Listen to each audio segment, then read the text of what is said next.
We really are all still kids, right? Let us pray. God invites us, invites us, invites us to the home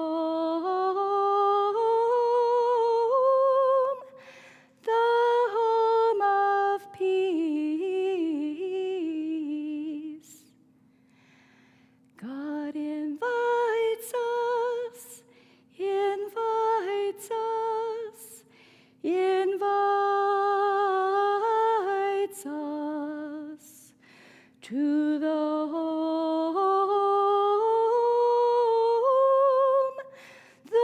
home of peace.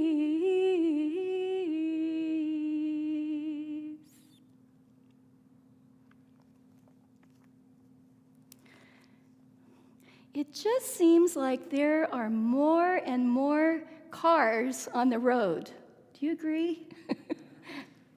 And while the highways are jammed with too many of us driving at the same time, we're also lonelier. Just this past week, I noticed 2 bumper stickers I had never seen before.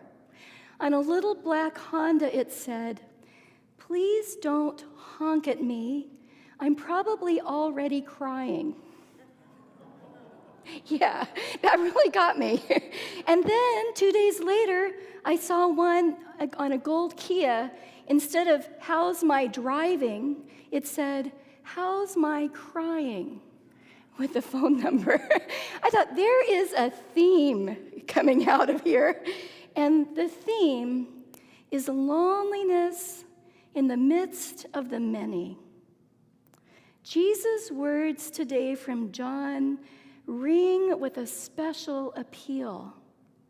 I will not leave you orphaned.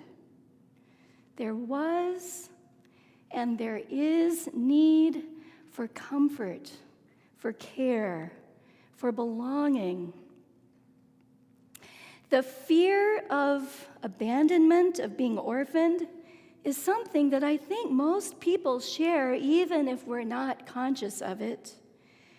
Once I heard someone my parents' age say that when his mother died, he felt like an orphan. No matter our age, I think it's pretty common to feel orphaned when a parent dies. Feeling orphaned really can happen in any great loss.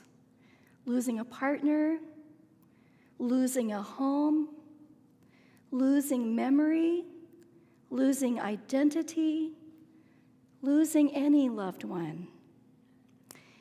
So in our passage today, Jesus promises a continuing presence, the Paraclete. It comes from that Greek word, one who's called to come alongside as comforter and advocate. When I think of the picture of abandonment, I remember those 2 kids in the first Jurassic Park movie. Do you remember? Any of you remember that movie? So Tim and Lexi, the little kids, are inadvertently separated from the adults, and then they are pursued by these terrifying velociraptors. Finally, after a lot of heart-thumping, scary stuff, Alan Grant, the paleontologist, takes them under his care. Now, earlier in the movie, he's been dragging his feet about becoming a father. And now he's inadvertently taking care of these 2 children. And at one point, he suggests that he's going to leave them to go get some help. The panic on the children's face at the prospect of him leaving them alone again is the very picture of orphaned.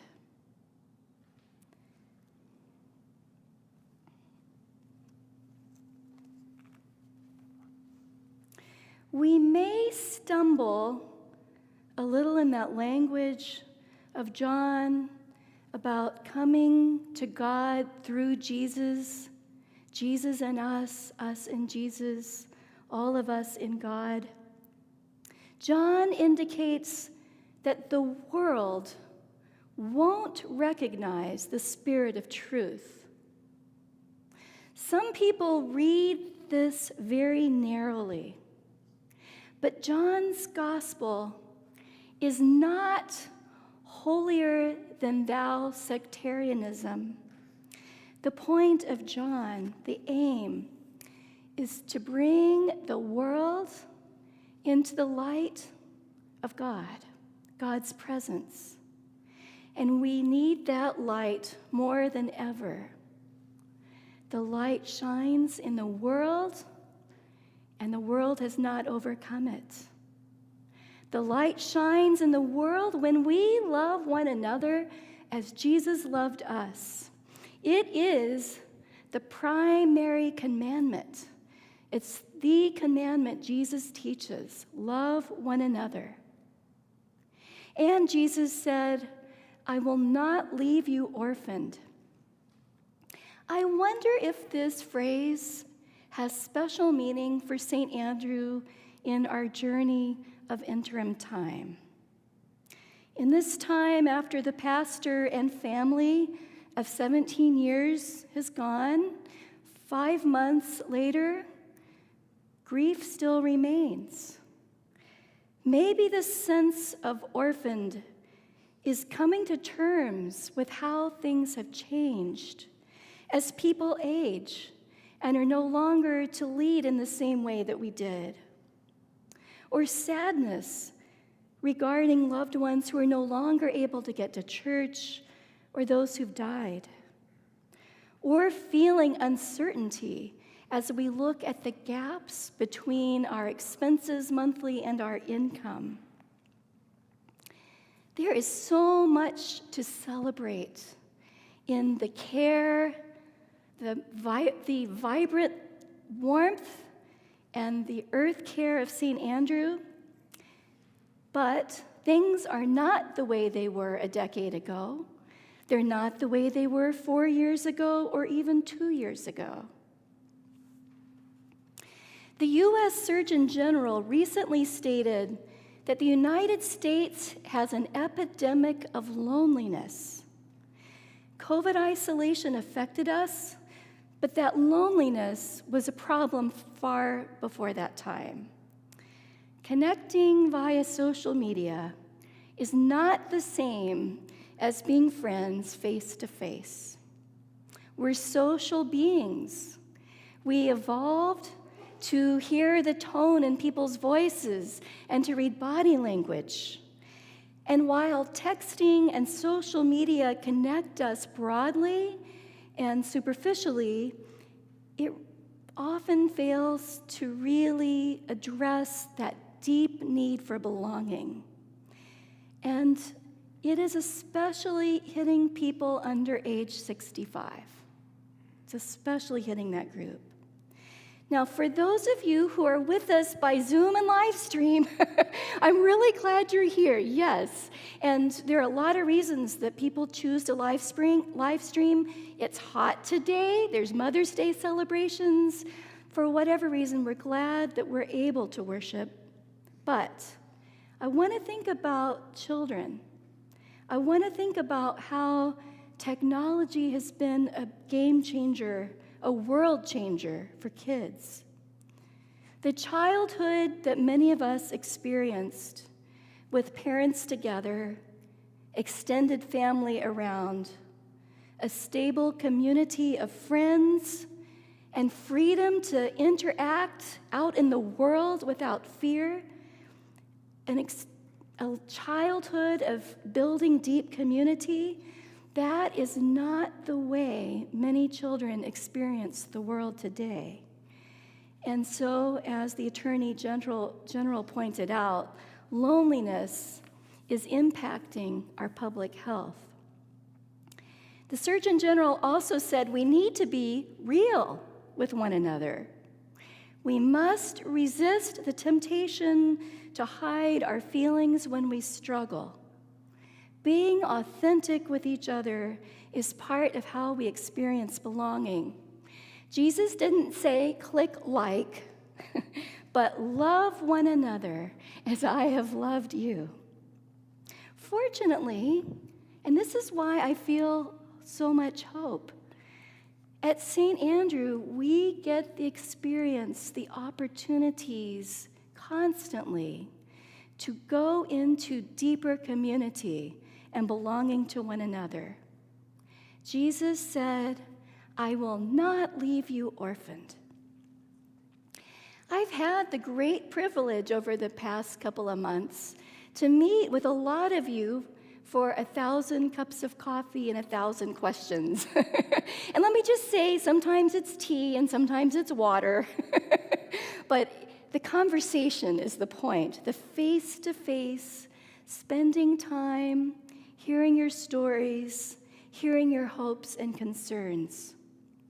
And as I listen, dear new friends of St. Andrew, one of the most distinctive things that this church has to offer is a place to nurture deep friendship.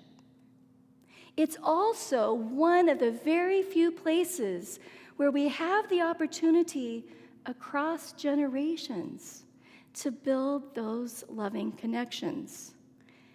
We can make a difference in the epidemic of loneliness. It might mean going outside our comfort zone at times. The goal of reaching all ages is a great one, but it relies on truly understanding the needs of different experiences, different ages, people who are in different places in life. A few weeks ago, we had the joy of seeing our confirmation youth lead the worship service. And yes, if you were here, you saw amazing humor, talent, thoughtfulness. And our council, interestingly, for an aging congregation to have council members who are younger, it's pretty unusual. But we also have some challenges.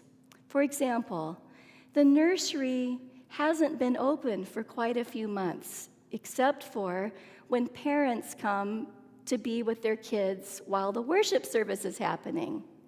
Now, that's partly because we've moved to one worship service. So just think of it, especially for those of you who've raised kids.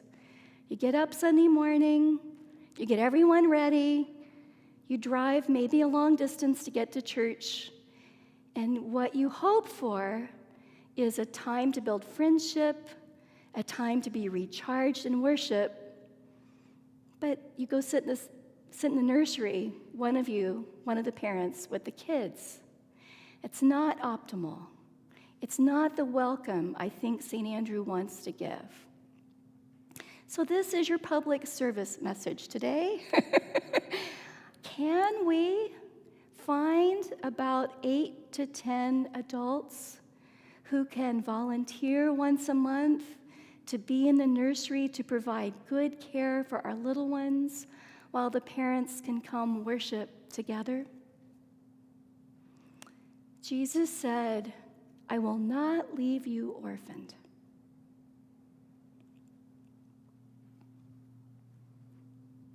Jesus knew human emotions. Jesus experienced abandonment. My God, why have you forsaken me? And yet, full of God's Spirit, he also cried out, Father, forgive them, for they don't know what they're doing. That same Spirit is what Jesus promised his loved ones as his journey on this earth was ending. His promise of the Holy Spirit, the Paraclete, still moves among us today. I'm sure it's what propels St. Andrew to advocate for LGBTQ inclusion and leadership. It's what guides us to grow in our understanding and action to end racism. It's what moves us to say yes to teaching at Earth Camp or to serve on synod or council. It's the love at work when Eucharistic ministers visit the folks who are homebound. It's the graciousness that propels people to donate money for continuation of ministry here and to provide us a vision of how we can grow and reach new people. Jesus said, "If you love me, you will love others as I have loved you." When we see self-giving love in action, we see Jesus, even if it is in non-religious form. One woman who showed that love in action and the power of belonging was Tyndall Gyalzor. She was known as the orphan supermother. Tyndall herself was a Tibetan orphan and a child refugee who fled her homeland from Switzerland back in 1959. She finally returned to Tibet in 1993, and she established orphanages. Overall, she's credited with mothering 300 children over the period of 25 years. Her orphanages provided a new home for 7 different ethnic groups, and she said that the orphanages would never discriminate based on ethnic origin, the color of skin, or religion. She said, "Instead, we accept those who are most in need of our help and protection."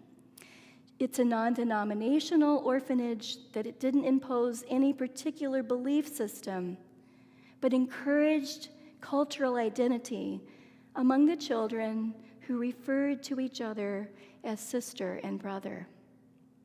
She said, "My religion is wiping children's noses." Who do you know who may feel orphaned? Who in our life together is most in need of nurture and comfort? Who is in need of an advocate? Are you someone who needs someone to come alongside, a caring friend? I would invite you to look at the person sitting next to you. Look at the person on the other side, the person behind you.